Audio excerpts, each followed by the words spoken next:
Hello, Insane Frame here, back with another video. In the last video, we tried beating Xcom 2 or The Chosen with one spark. That was very tough. However, let's give our heavy support another chance. So today we'll be diving back into the Xcom series once more and asking the simple question.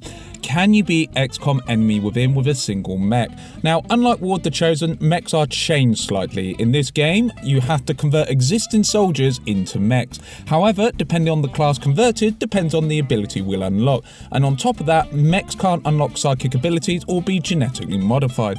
But to make up for this, we'll be able to construct upgrades to the mech suits, which work differently from Xcom 2 and give us some fun toys to deal with the aliens. I'm not sure if we can beat the campaign, but we can certainly give it a go. So let's move on to the rules. We can only use one mech, excluding the first mission. An assistant is allowed, but will not be able to do any combat and only be used for story mission purposes. One operative is allowed to locate Exalt, and we're going to be playing on veteran difficulty. This is the game's normal difficulty. So with all that out the way, let's go. As with all Xcom games, we start on up and select the difficulty, and there is no Iron Man here. However, if we wish to reload, we have to reload from the mission selection screen. This is fair, as we will have to retry the whole map in the process. Anywho, for our first important choice, we select normal difficulty, and then it's time to select the starting zone. This is actually a huge deal, but in the end I decided to go ahead and start in Europe. So our workshops and labs are 50% cheaper to produce and maintain, so what's not to love? During the first mission, it goes off without a hitch, as we mainly use explosives, and we have one death, which is strangely enough ideal. We grab all the mail and we see a sight for Sore Eyes, which is John Bradford, a younger, more hopeful John Bradford. Good that the Xcom novels haven't happened yet, which is before Xcom 2, but we get promotions across the board, and this is important as the class we convert into a mech affects the ability it gets. We want to go for the snipers. We will get plus 10 aim and crit chance, so something we certainly want. So our sniper is none other than the one and only Heinz Doofenshmirtz, a truly omnipotent force. Welcome aboard, sir. The memes are strong in this one. The first abduction missions are dished out, and Doofenshmirtz shows us what he's made of, and every time we shoot a sectoid, it's pretty much a coin flip if we kill it, but Doofenshmirtz cleans house and gets a few scars from the fisticuffs. He's okay and he's doing well, and you certainly can't argue with the results. He's very thorough with his work. Good job, Doofenshmirtz. Parry would be proud. We start getting our base sorted out, mainly excavating, but we throw a workshop in and it's good as gold. The MELD research has been done as well, and we get the results. So we can now make mechs, and we get lots of MELD and a whole bunch of applications, but we're interested in the big tanky boys. But before that, we need to get the basics out the way and search xenobiology.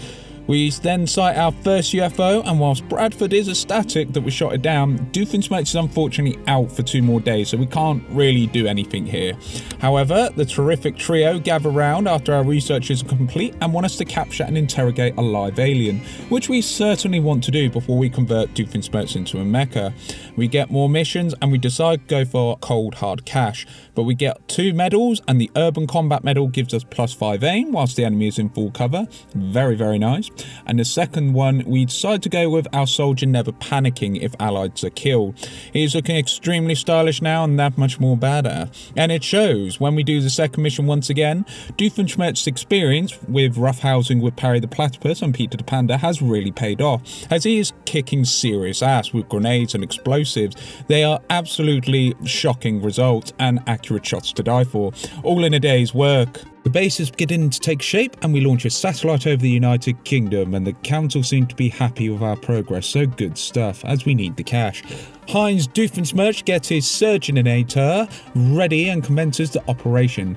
After a few days, our friend is now more man than machine and has upgraded himself to become an alien hunter with a big mecha suit. Truly majestic, ladies and gentlemen. We build the first suit, and both upgrades are really good, as the Flamer is good for destroying multiple weaker enemies, and the Mech Hook is good for taking out high HP enemies. I'm looking at you, berserkers. There we go with the kinetic strike module, as it hits hard and fast and would be good against melee opponents. Also, we get our third medal that gives us more aim the more continent bonuses we have, so a must have for us. Another mission also comes up, so we get to test our toys out, and we can get ourselves an assistant and reduce panic as rewards, so we go ahead. The mission was very hardcore and definitely a close shave for us, as we pick off the sectoids and decide to stay defensive, but we get introduced to Seekers this early on. Thankfully, we got the damage and we've been careful, so the Seekers are toast. As for the rest of the mission, it's mainly sectoid hunting hunting and they are one-shotted, although they are quite the dangerous sort and they do injure us severely, but the mission is complete. Doofenshmirtz is now a sergeant, so we get vital point targeting, so we can deal +2 damage against any aliens we autopsy, which is pretty awesome. And to add to that, we also get an assistant of the same rank. Sure enough, another UFO is down, then this time we take Agent P along with us, armed with an arc thrower, so it's game time. Agent P gets strangled by Seekers, but our man of the hour gets them off. So when the main event happens of capturing the Traveller, Agent P is successful, so Doofenshmirtz can get a double kill. This duo actually works pretty well together. Well done guys, very proud of you. The base gets some minor improvements with our first additional satellite relay, and since we've been doing good, the council give us our first mission with some nice goodies. So give them one hell of a show by making cars explode not once but twice, and the Thin Men are easily taken out. The VIP is located and he has the goofy doctor turned hero at his side yelling at the aliens with a minigun. They don't really stand a chance as they can't stand up to Hines, he's an absolute wrecking ball, and once again the results speak for themselves. We decide to get Iron Will from the officer training school, so every time we get promoted we'll get more will, which is absolutely critical for the later stages of the game. Doofenshmirtz proves he is not to be trifled with, no tomfoolery here, he just wastes everything in his path. And when the mission is over, he nets himself a promotion. We decide to get expanded storage so we can use items more often and also get 50% more ammo on our primary weapon, really helping us with them reloads. Our first batch of satellites are ordered from engineering, and we also get a mission from the council. This time we have to meet someone who has an item, so we go ahead and see a charming fellow and we have to escort them out. So it's all about going nice and slow, taking people out as we go and kill many Thin Men, and Zhang is safe, and we even punch a sectoid in the face as he smashes into a gravestone. It's perfectly fine as Hines is just that much of a badass. I salute you Doofenshmirtz. Our man gets a promotion to Major, so we unlock the big one, Overdrive. So if we fire our primary weapon, it no longer ends our turn, and this is huge for us as we can now fire twice in one turn, making the early game a cakewalk now. The aliens decide to up the ante and decide to not only have bad manners but terrorize everybody in the process. This will not do, so we get our first terror mission. Hines is deployed, and well, the punching commences. It comes in really handy, especially against chrysalids and the zombies as well that spawn. Combine that with our overdrive perk, it allowed us to fire not once but twice, and we really mess our opponents up as we strike hard and fast to end the mission quickly. Also, Hines gets major style points with all the real steel boxing. He's been doing good. A show of the Queensberry rules of boxing, so good show there. Back at base, the Council Medal of Honor is unlocked, and we have a tough choice to make. Both of these are really good, and if I could, I would take both of them, but having the crit chance stacks to our perks, so I decided to go with +10 aim and crit chance if we're 7 tiles away from the target. The aliens have another UFO, and our new medal is proving excellent as we're scoring many critical hits against them, and we hammer the point into the aliens in the most literal sense, as the aliens still don't get it. They can't stop the dynamic duo when we work together, even if Agent P is only allowed to use the arc thrower, but it still helps us to catch a Traveller and a Thin Men, so can't argue with that. Good work guys. The UFO power sources is researched, so we have the Mark II Inator unlocked for Doofenshmirtz. We arm him with a grenade launcher, really helping us out, and we also order another batch of satellites, which makes us broke, but our workshop should see some rebates to see us through. Sure enough, the satellites come through, we use the rebate to staff some interceptors in the hangar, and we also get more satellites launched to reduce panic, so we're in the clear. The panic levels are absolutely brilliant for the time being, and our funding has been boosted because of it, so winning all round guys. We get another abduction mission and it goes very well. Our grenade launcher has taken out multiple weaker enemies in one fell swoop. The enemy can't really stand against us and our firepower, and we're still using tier 1 weapons. And of course, we do the hydraulic hook on the Mouton into the meld, so we win with very few wounds and the Mouton's getting pummeled. Win-win all round. We also unlock the satellite nexus, which allows us to field up to 4 satellites and a +1 for each adjacency bonus. A very powerful tool as we just need 2 of them, but because India is panicking, I made a relay ASAP to try and save them from withdrawing. Also, because we captured a live alien, we can research plasma weaponry. It will take 22 days, but we do have a second lab that's going to be online, which will help. But this allows us to skip over the tier 2 weaponry in exchange for longer research time. So it's a bit of give and take. A council mission comes our way. This is a 3-part mission, and this is the second part. So we run along and deploy our hero inator. The mission is simple. We have to place transponders and get to the driver's seat of the train and activate them as the aliens try and stop us. So we race through the carriages and take out the enemies as we go. Our overdrive gives us a free action as long as we move and shoot and move and shoot, we're in a good spot. If there's more than one thin man, a grenade sorts them right out, and since we can just keep moving, it's not long before a Mouton misses and we succeed in our endeavours. Also, the damage on the train is displayed in the cutscene, a very nice little thing there. Love that attention to detail there, guys. Doofenshmirtz gets his final promotion. This is a odd ability called Reactive Sensors. It allows us to take a reaction shot against the first enemy that attacks us. It's unusual, but it basically lets us have an extra attack on the enemy's turn. Very, very good. The council very quickly come back to us, and we had the Battleship mission, Gangplank. We'll have to be very careful with this mission as there is a lot of enemies. The first room isn't too bad as we play very defensively and take up a high ledge and gun down any aliens that might threaten us. We get a bit lucky as well since a thin man misses his shot and our new perk Reactive Sensors returns fire, killing him. Such an amazing perk. A few sectoids try their luck, but we managed to wipe the floor with them by getting an Overwatch shot and then hose down his friends, all with 100% shot chances since they're flanked. These aliens might want to learn tactics, but they are facing a genius after all, so it's bound to end up this way. The aliens aren't really a threat until a Cyberdisc shows up, and it's quite a threatening piece of kit, but we do get a reactive shot and double tap it to take it out, which is a beautiful display as we kill our first Cyberdisc. Good job, Doofenshmirtz. We also take out the power coils as we get to the final room, and we get a few hits from a sectoid on Overwatch and a Mouton as well. We managed to take them both out and finish the power coils off, completing the mission. We get back to base and our man is out for 4 days. Not ideal, but fair. We get more of our infrastructure set up and our satellite relay is set up. An Exalt is made present, so we go ahead and settle the panic that they've been causing, the miscreants that they are, and we get everything squared away, so we come out on top. We even submit an order for some more satellites and we're still in one piece. We just need our research to be completed. A UFO manages to be shot down, so we're okay, and we deploy Doofenshmirtz again over a couple of missions. It's all pretty good, but we're reaching the point now where our weapons need upgrading. We can't keep going, but when sectopods and mechdoids show up, we need to be prepared, and that's why we've got some labs being built, as well as another satellite link, so things are doing well.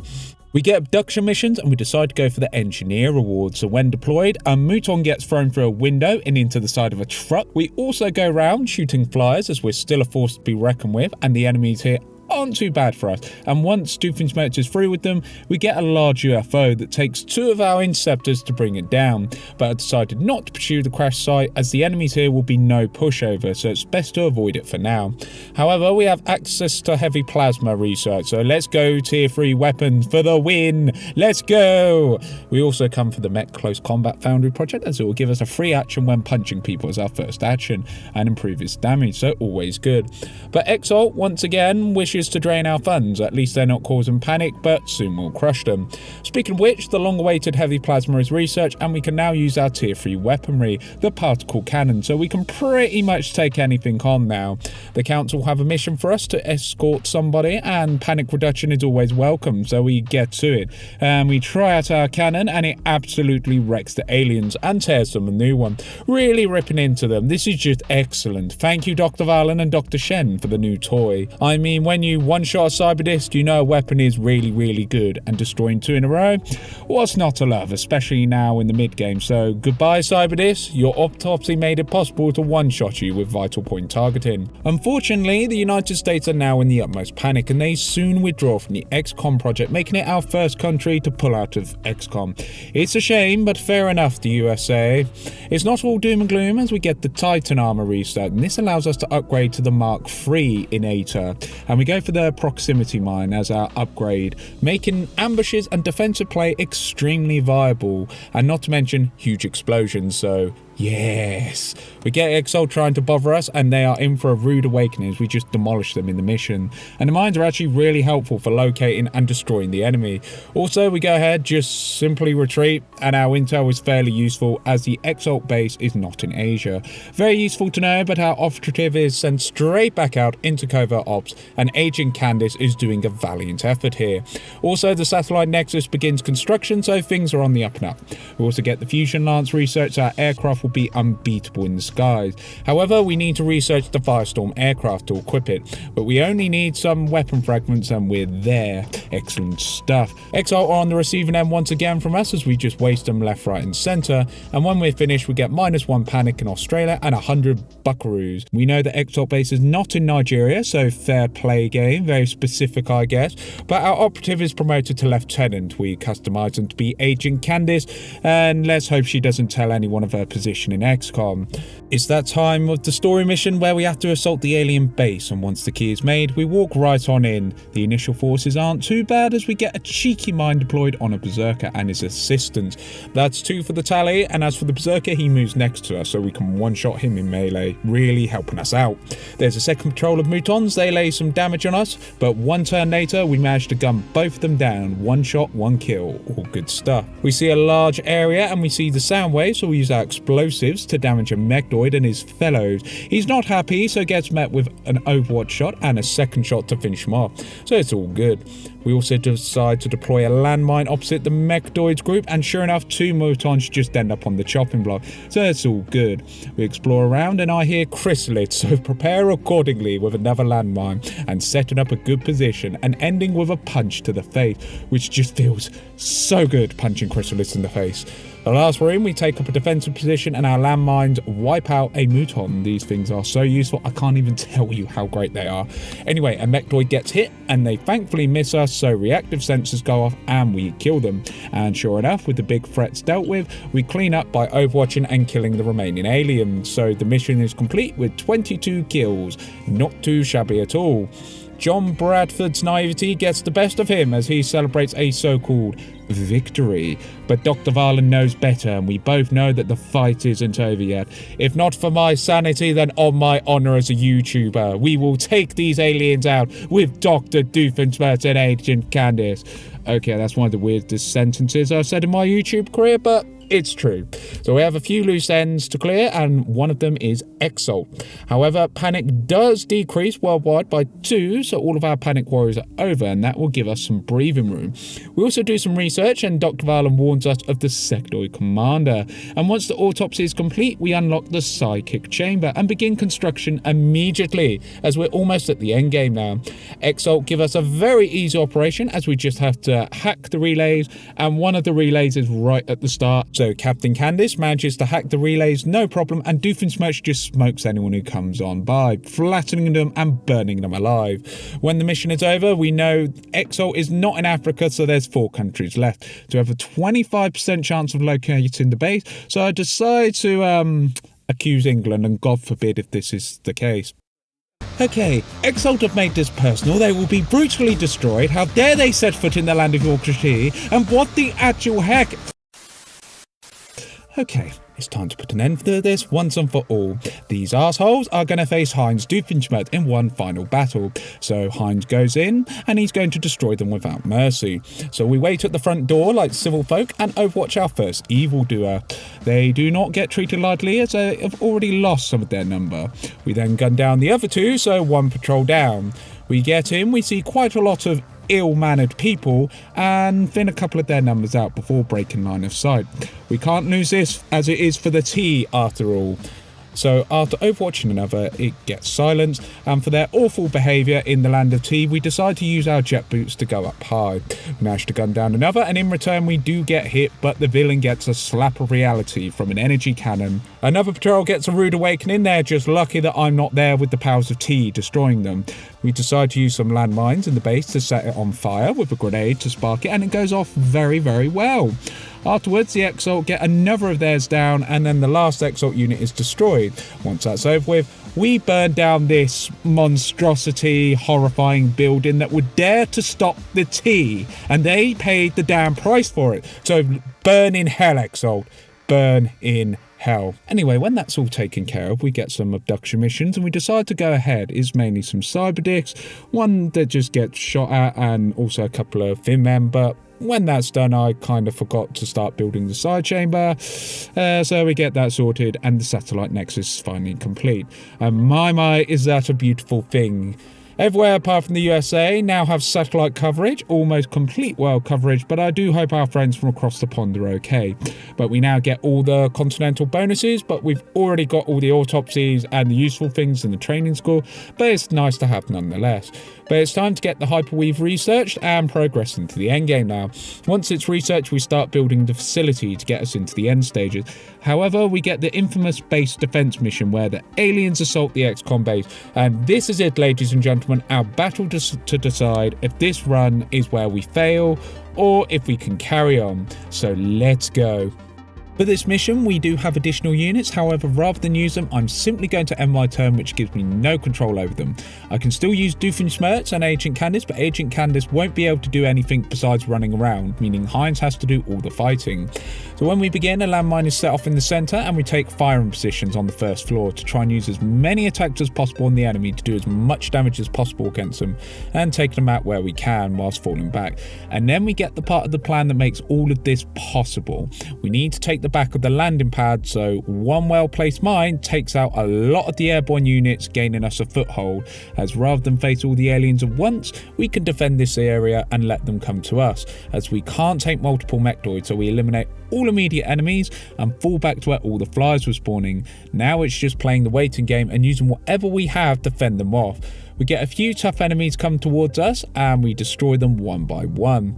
The enemy get their final reinforcements through the tunnel, so we're nearing the end of the siege, but we got a lot of enemies to kill still. So we just overwatch and let the enemies roll on in as we gradually whittle down the mechdoids and chrysalids alike, and a couple of mutons as well. They all get the same treatment as they don't have line of sight on us, so we can get a free shot on them with our energy cannon. And that's all it takes for everyone. The mechdoids are a bit tankier, but since they use their whole movement to get to us, our free action sees them bite the dust when it's our turn. So it's just a sit and wait in game as the enemies smash against us and get whittled down on our defensive position. Once about 20 minutes in real life pass and the forces aren't as prominent, we go out and start taking the fight to the aliens. Their forces have been thinned right out.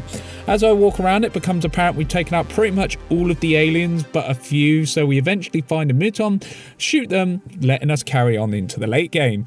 Good stuff. After the base defense mission, we go ahead and get awarded the Terror Star, and Heinz Doofenshmirtz gets his final medal, getting him more defense and maxing him out. As a former villain in the tri-state area, he's now turned into a hero saving the world. The engineering bay comes up trumps as they upgrade our aircraft to the Firestorm aircraft, and it is a thing of beauty. Also, the council has a meeting with us and we are doing an amazing job. The panic is settled and the USA probably regrets withdrawing, but we came up excellent. The Psychic Labs is online and we put Agent Candice Flynn in, and she'll be out of action for 10 days until she's tested positive for psychic abilities. The aliens send a UFO, so we get to test our new equipment, and my word is the Firestorm a beautiful aircraft, and it only takes 2 shots and the enemy UFO is gone. That is efficient, loving that. Once the UFO is down, we then get Doofenshmirtz deployed, and he just goes room by room, slaying all the aliens along the way. He is truly a formidable force to be reckoned with, and we managed to catch some aliens off guard and just obliterate them. Even the chrysalids get a taste of our metal. Again, punching chrysalids in the face always feels really good, and this time we get a double kill. Dr. Shen and Dr. Varlan get our hyper relay working, central detects to oversee UFOs, so we clear for the final mission as soon as everything comes to a close. Speaking of which, we shoot down the oversee UFO in 2 shots and Doofenshmirtz is already deployed. They aren't messing about here as they have a sectopod, which we endure, but it does eliminate half our HP in the process. But the fact that we can take a sectopod is impressive. We also managed to take the Muton Elites out, and these guys are serious business as well, so we blitz both of them, taking them out before they can get any damage off. And lastly, we have the Ethereal, the toughest of all the aliens and the commanders of the invasion. Thankfully, it misses us and we can take it out with a punch to the face as its robes disappear. When it finally dies, we know what one of these things look like under the mysterious hood. It's Play-Doh, and fair enough, you make it work, Ethereals, whatever works for you. Back at base, we get a cutscene with the device, and sure enough, it then gets sealed away via a forklift. We immediately dissect the ethereal that we killed a few moments ago with a punch to the face, and we also autopsy all of his buddies to say thank you. It's time to build the Gollop chamber, and one of you lovely audience members said that this was named after one of the developers, which is actually pretty cool trivia, so thank you for saying. Candice has finished being tested for psychic abilities, and she's come up trump, so she can now tell everyone of Heinz's good deeds.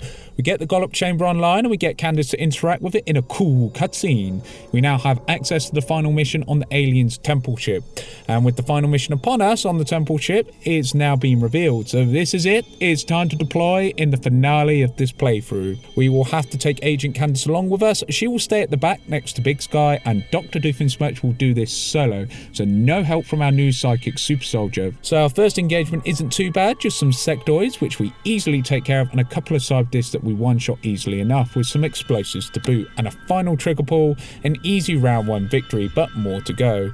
Round 2 is flyers, and they all get totaled without too much trouble, and after a couple of volleys they are sorted out. But when they learn their lesson, the aliens decide to try and pull a fast one with chrysalids. They simply are riff-raff and torn asunder, as we have no time for them, and they have already proven futile, so they get one-shotted like everything else. So this round is ours. We get to the first proper threat, and that's the mutons. They can hurt us a lot, so we remove the threat with a landmine, and that's the first pair removed. An excellent thing indeed. We then get the berserker, and the berserker decides to come closer, so we run for it, breaking line of sight, and we decide to Titanic hook him, killing him outright. An excellent result. And the last of the mutons are both killed from our particle cannon. One on our turn from a good shot, and one due to the missed shot and us shooting back. Nice try, mutons, but now we have the heavy hitters, the 2 sectopods, and they are certainly not the best to deal with. We deal a chunk of damage to one of the sectopods, and we get very lucky as they miss their shot. So rather than stick about and face down the alien robot death chickens, it's best we reload and deploy a couple of mines. I then get the idea to use an AoE attack, and it's very cheesy and definitely not what I had in mind, but it does eventually get the job done. We simply can't rely on luck alone to take these things out in a straight up fight.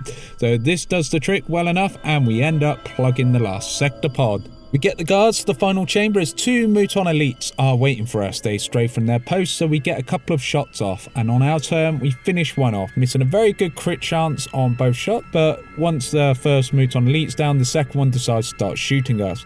We pay the price as we get some damage on us, but we finish them off. And now Doofenshmirtz has come far using his skills in surgery and getting a mech online to save the world and all that good stuff. And this is why I selected the mine upgrade in the first place, planned right from the start. The aliens may be beyond comprehension, but they can't outsmart Dr. Doofenshmirtz. So with 3 mines deploy, the forces deploy in and the mines detonate, making the alien leader have a single HP. And since we also have an area of effect ability, it's guaranteed to hit, ending the run, answering the question, can you beat Xcom enemy within with 1 mech? And the answer is yes. Yes, you can, especially if you have the mighty Dr. Doofenshmirtz in your corner. So there you go. This challenge was quite a long one, as you guys watched the 3rd attempt, as I failed the base defense mission twice beforehand, and I had to start the campaign from scratch again. So being able to come back and do this with a single mech definitely felt good, and I couldn't help but making some references to lighten the mood a little. It was a long one, and I wouldn't take lightly, but as with all XCOM challenges, it's one hell of a ride. I've been looking over the posts I made on YouTube, and you guys wanted hardcore challenges, and at the time recording this video, we passed 25,000 subscribers, which means another hardcore challenge is next. This one is easily going to be the most difficult, as we are going to try and beat New Vegas with glory. So we have to do Lonesome Road without attacking, get to Ulysses without fighting him, and try and get his weapon, complete Lonesome Road without attacking anything, and finish New Vegas with his weapon.